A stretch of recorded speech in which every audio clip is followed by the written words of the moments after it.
All right. So in 85, when this came out, it really inspired a lot of young people like me to spend lots of time doing things that may have mattered a little less than everything else in our lives. There we go. Still got the reflexes, yeah. My grandparents got me one of these at Christmas a couple years later. My grandparents were Depression-era people, which means they really didn't believe in things like this, but they loved me, and they were grandparents, so they couldn't say no. And my grandparents, because they were Depression-era people, where did he go? What in the world? Okay. Because they were, I'm falling apart. Because they were Depression-era people, instead of wrapping boxes in wrapping paper, they wrapped them in aluminum foil, because wrapping paper seemed like an unnecessary expense. So I remember very vividly at about 6 years old, tearing open some aluminum foil and seeing this thing, and also seeing the gold Legend of Zelda box, if anybody had those, and my life changed forever. When I was in third grade, I started doing some creative writing stuff, and my third grade teacher told my parents, hey, all he ever writes about is video games. So my parents were like, well, you can only play video games on the weekends now. And I thought, I'll show that third grade teacher. I'll grow up and play it in church one day. Look at that. No. And then when I got to college, I went to UT on a full scholarship. No. Thank you for being with me. I appreciate that. I was at UT on a full scholarship, and I lost it in one semester. And when people were like, oh man, was it drugs? Was it some girl? It's like, nope, it was a lot of Mario. And a lot of the 1999 versions of Mario. How long do you think I could do this before you get bored? You're like already there. Because the truth is, I could play this forever. And I have played this. Clearly not enough, but I have played this to varying degrees forever in my life. And as we're walking through this series, maybe in the second service I'll make it to the third stage. As we're walking through this series, we've been talking about some of the continuums that exist in our lives with faith and technology. So we've been talking about our relationship between what we create and what we consume. We've been talking about our ratio and balance between how we work and when we rest. We've been talking about what's the last thing we do at night and the first thing we do in the morning, because, as we just sang, his life, his death, his blood was shed for every moment. But there's a truth, especially with technology, that some of those moments, and we might say an increasing number of moments as technology has increased, an increasing number of our moments go to things that maybe matter a little less. Now, please hear me say, even though I embarrassed myself a little bit and didn't get all the way out of World 1, 2 there, I'm a big believer that video games can be good. And not just in theory, but a practicer. But at some point, a line gets crossed where things that can be done with purpose just kind of move into aimlessness. And maybe you don't have video games, and maybe you did a better job than my parents did getting your kids to stay away from them and never go back to them or any of that stuff. Maybe you have a TV in your house that's just kind of on. You have a TV in your house that's just kind of on sometimes, and no one's really watching it, but it's just on. Or, I mean, the example that we all know best at this point in time is like just this. Sometimes my wife and I will look at each other, and I'll say, hey, what are you doing? Or she'll say, hey, what I'm doing. And we're like, nothing. Like, it's just scrolling. Not sure what I'm looking for. Not sure why I picked it up other than I, just have the reflex. And I'm just kind of there, but I'm not really there. In the spectrum of our lives between what is most purposeful and what is just kind of aimless, where do we find ourselves these days? Because as we've been sharing as we've walked through this series, it's not that technology is inherently bad, and in fact can be used to do many good things. More than being inherently bad, it's that technology distracts us from what good might even look like, dulls our senses to what something good and meaningful might actually be, or just, frankly, wastes my time, and yet I keep coming back to it.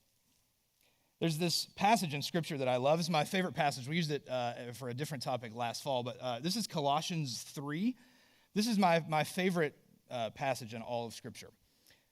It says, Colossians 3 and verse 16, "Let the message of Christ dwell among you richly, as you teach and admonish one another with all wisdom through psalms and hymns and songs from the Spirit, singing to God with gratitude in your hearts. And whatever you do, whether in word or deed, do it all in the name of the Lord Jesus, giving thanks to God the Father through him." This is my favorite passage because it more than suggests that everything we do can matter. That all of our moments, all of our breaths, all of our days can have purpose. That indeed, his life, his death, his blood was shed for every moment. And there are times in life when we really feel that, right? I've had the privilege of being able to go to Haiti a couple of times, and both times that I was there, I remember sitting and looking out at the water and feeling like my day had been spent incredibly meaningfully, and then contemplating back to how much of my days at home were spent doing things that just ultimately didn't seem to matter. And that's not all technology. I mean, some of that's paperwork, right? Some of that's just the bureaucracy of wherever you work. But in our lives, there's this spectrum of purpose and aimless, and Scripture invites us to consider that everything we do has an opportunity to matter. It says, "Let the word of Christ dwell in you richly," to let the presence of God live among us. And it invites our participation to teach each other, admonish each other, sing. We'll talk more about singing in a few weeks. All of these ways that we're invited in faith, not just to observe or receive, but to participate. And this is true for anything in life. Participation is what makes something more meaningful. The more you're able to get your hands in on something, the more meaningful it becomes. And we're invited to do this with our very faith, our very lives. And yet, sometimes we just end up spending large amounts of time doing something else. Here it is in the Message, same passage in the Message, Eugene Peterson's contemporary paraphrase. "Let the word of Christ, the message, have the run of the house. Give it plenty of room in your lives. Instruct and direct one another using good common sense. And sing your hearts out to God. Let every detail in your lives, words, actions, whatever, be done in the name of the Master, Jesus, thanking God the Father every step of the way." It says, let the message have the run of the house.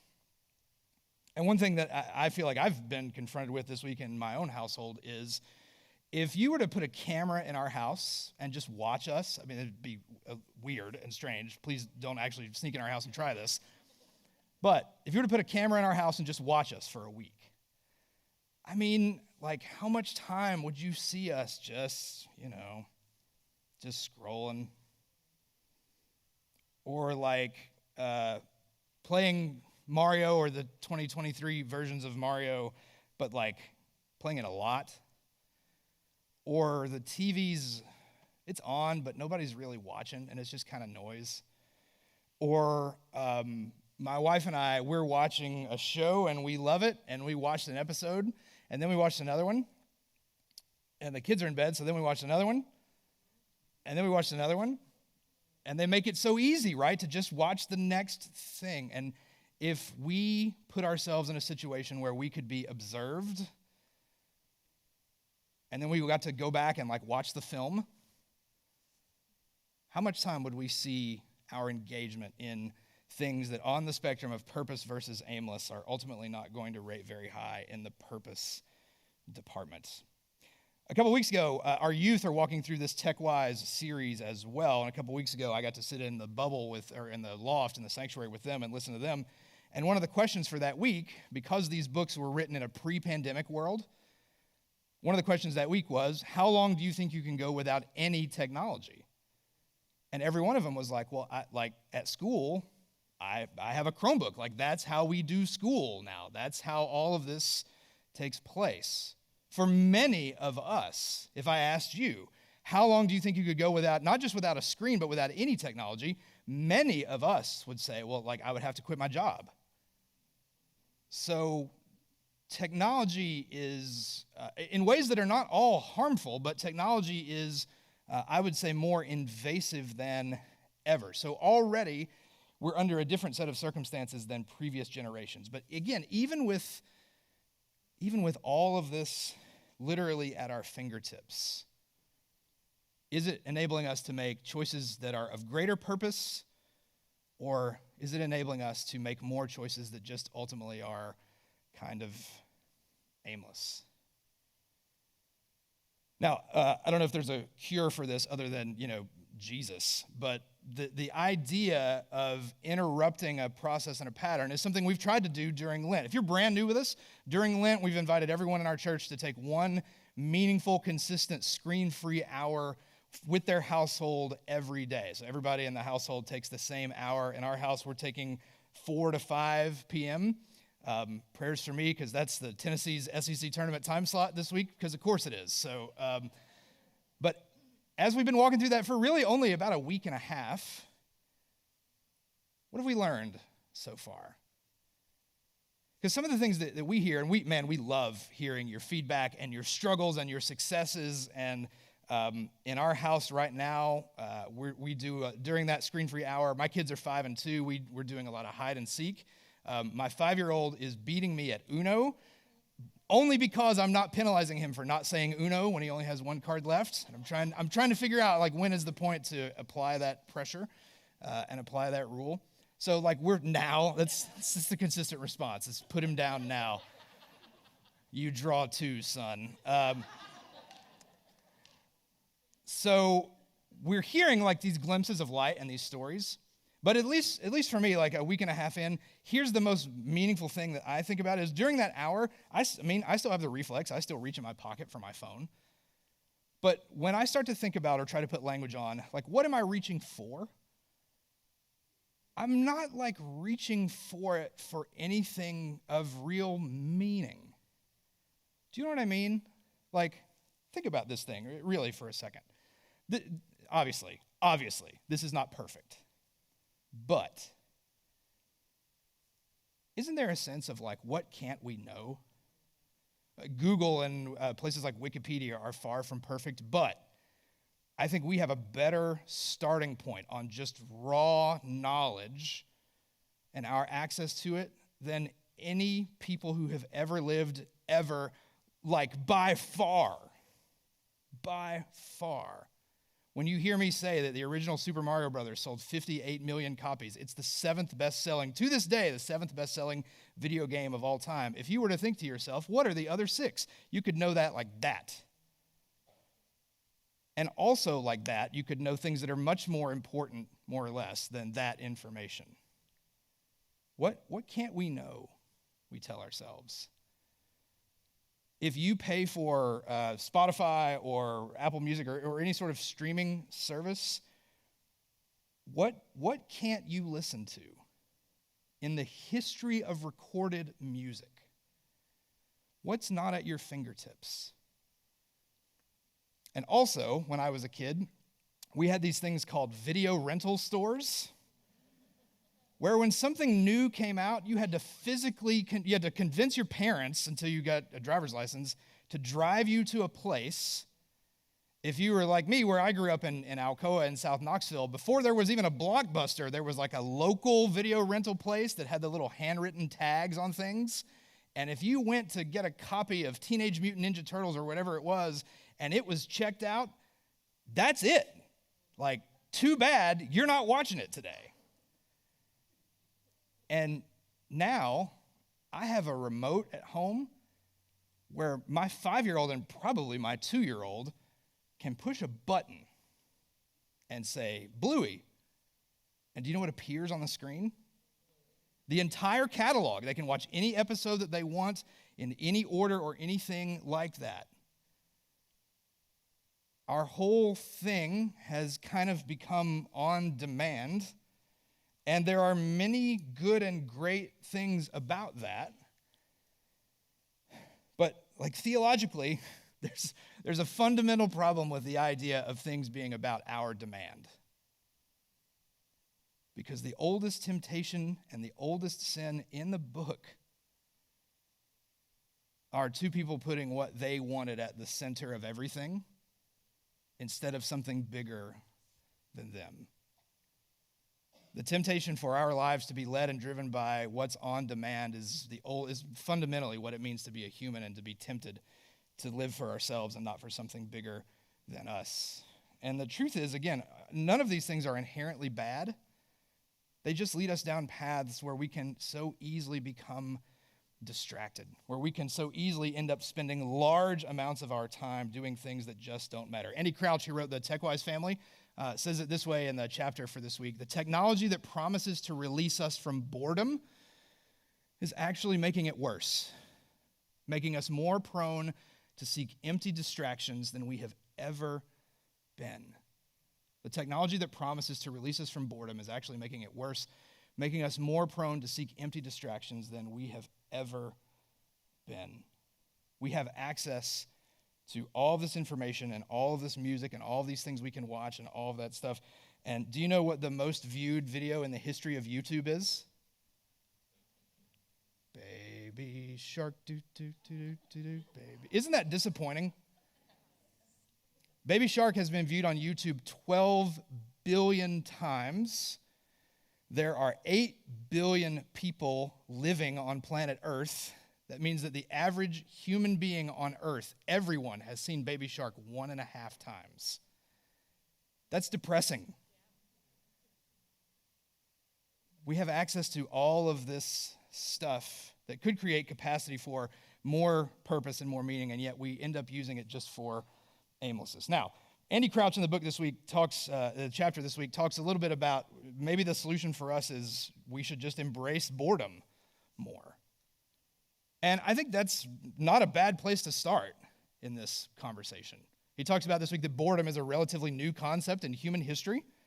Only in about the last 200 years have human beings considered themselves like even capable of being bored. Because it's only in the last 200 years that we've had access to so much external stimulation that might create that sort of gap. But even with all of our access to all of this technology, we can end up spending large amounts of that time doing things that are aimless. But I'm not here to stand up on Sunday morning and say, go forth and be bored. What we might recommend as kind of a cousin of that is to go forth and be slow. The screen-free hour, and again, listen, if you tried it for 2 days and you're out or you are brand new and you're hearing for the first time, we believe in grace, man. So you get back in there with no judgment. Give yourself, give your household a chance. So that creation of the space is good, if nothing else, than to teach us about ourselves. But the solution, if there is such a thing to this, may not be about being bored as much as it is about being more okay with slow. My grandparents bought me that Nintendo when I was 6.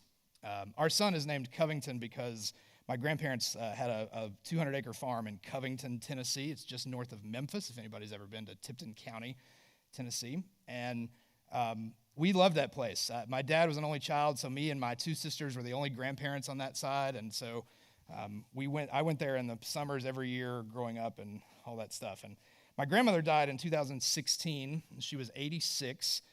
My grandfather was 91 when she died. And then for the next year, he lived on that farm by himself. It was just him at 92 on 200 acres. He had a group of guys. I haven't discovered if we have this in Powell yet or not, but most towns have a group of guys that meet at 5 a.m. at the Hardee's and like make all the decisions for the town. He was in one of those, so he had human interaction. Then he played dominoes with a different set of guys in the afternoon.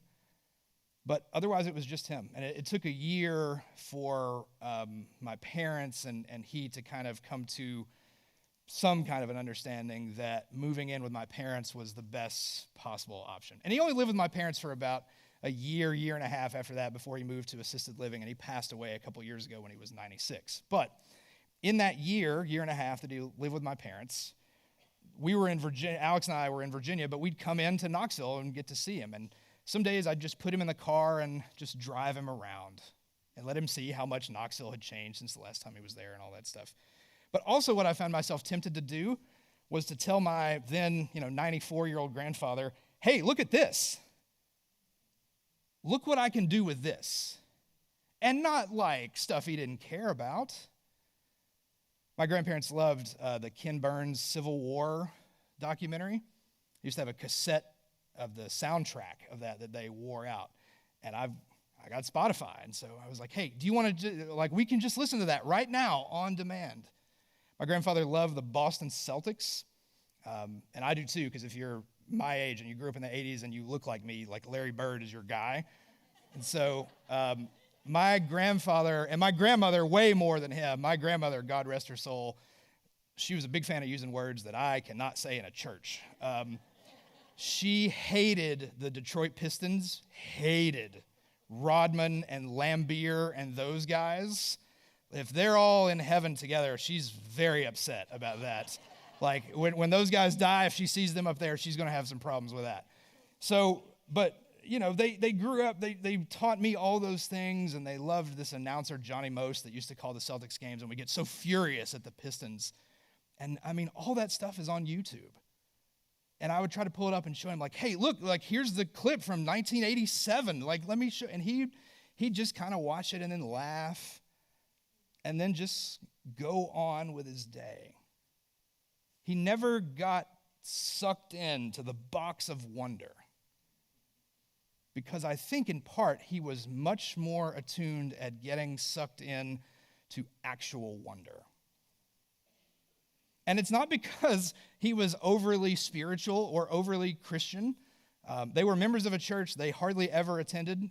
When my grandmother got sick, they put him on the shut-in list, and they printed those names in the newsletter. And my grandfather walked to their mailbox, opened the newsletter, read it, picked up his cell phone, and called the church and said, take me off the shut-in list right now. I am not shut in. I'm playing dominoes every day. He wasn't even overly spiritual, but he was all right with slow. And probably what I and others that are younger might look at and call, he was all right with being bored. And in some kind of paradoxical way, that helped him connect with all of these other kinds of things. And it wasn't that he couldn't learn new tricks. When Alex and I drove him around Knoxville, we were out on Kingston Pike, and Alex had to get a prescription filled somewhere out there, and across the street was Krispy Kreme. And I said, Moochie, his name was Moochie. His name was Lawrence, but he went by Moochie. He played baseball in the 1930s, and he was really good at stealing bases. And in that 1930s kind of way, they would say, oh, he's mooched another one. And so he'd been Moochie since he was a teenager. And I said, Moochie, have you ever had a donut fresh off the line at Krispy Kreme? And he was blown away by that. Much more than by my smartphone. On the scope of purpose to aimless. Maybe for you, you look at your life and it's like, I do just need to be bored more. But perhaps, in ways this screen-free hour might help us see and learn, the solution might be more found in just being okay with being slow. Rachel Held Evans, who's an author I loved, and she passed away a few years ago, but she wrote this 10 years ago. It's not on the screen. Just listen. She writes, I think I need to take up gardening. Because to be honest, sometimes I get impatient with the kingdom. I expect it to keep pace with my world, growing through power and money, Facebook shares, book sales, violent acts, violent words, violent thoughts. These are seeds tossed on shallow, neglected soil just to get eaten up by birds, and I am really good at throwing seeds to birds. But I suspect the stories of Jesus make more sense to folks with a little dirt and flour beneath their fingernails, folks who are patient. Because the kingdom is like yeast. The kingdom is like a pearl. The kingdom is like wheat growing among tares. The kingdom is like a farmer. And that means the kingdom is slow. Kingdom seeds are mustard seeds, planted and tended in good soil. Some of them are just now swelling and splitting underground. Others are breaking through the surface with a garish flash of green. Others are meandering toward the sun, desperate for light or rain or some sort of trellis. Others growing slow and steady into tall shade trees with limbs like arms wide open to the world, welcoming the birds of the air to nest in their branches. Truth be told, my little kingdom plant looks a lot like a weed right now. Maybe more fit for bugs than birds, but maybe, if I'm patient, if I don't lose hope, if I trust the soil and water it well, the tree will keep growing. The birds I've been throwing seeds at will find a place to rest instead. The kingdom is slow. Maybe I should stop rushing it. Maybe I'm not waiting on it as much as it is waiting on me. Creating is good, and consuming is good and necessary. Work is good, and rest is good. Purpose, meaning, you don't need me to tell you. That stuff's good. But in a space where we give so much time to what really can feel truly aimless, maybe I should just be better at giving more time and being more okay with things just being slow, not having to be on demand all the time. To just be conscious of how often I'm picking up my phone for no real reason at all. Or when the TV is on and no one's watching. May the space we're creating for each other in this season of Lent lead us not to the perfect solution, because my guess with technology is these are questions we'll be asking for the rest of our lives. But can it lead us maybe one step into the right direction, and in this case, maybe one step more slowly?